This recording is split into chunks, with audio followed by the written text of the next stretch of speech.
11 പേരോട് ഒറ്റയ്ക്ക് യുദ്ധം ചെയ്ത രാജാവിൻ്റെ കഥ അറിയുമോ? ഹെഡിങ് ഉള്ള കാര്യമാണ്, ഉള്ള കാര്യമാണ്. കാരണം ഈ കളി കണ്ടേ, കാരണം എന്ന് വെച്ച് കഴിഞ്ഞാൽ അവസാനത്തെ ഒരു 20 മിനിറ്റ് അല്ലെങ്കിൽ ഒരു 16 മിനിറ്റ് എൻ്റെ പൊന്നോ നെയ്മറെ പിടിക്കാൻ അവർ വട്ട എൻ്റെ പൊന്നെ. സത്യം പറഞ്ഞു എല്ലാവരും പേടിച്ചു. എമിലിയാനോ മാർട്ടിനസൊക്കെ ഞെട്ടി.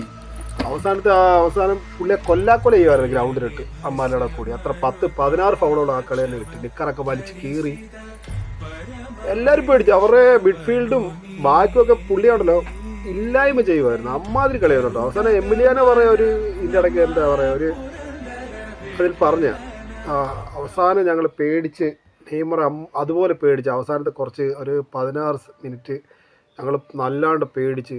കാരണം നെയ്മറെ പിടിക്കാനേ പറ്റില്ല. കാരണം നെയ്മറെ ഞങ്ങൾ വിട്ടാ പുള്ളി ഗോളടിക്കുക. അമ്മാതിരി കളിയാണ് പുള്ളി കളി. സത്യം കേട്ടോ, ഇത് ശരിക്കുള്ള കാര്യം കേട്ടോ. കാരണം അന്ന് അർജൻറ്റീനയൊക്കെ നല്ലതായിട്ട് വിറച്ച ആ സമയത്ത്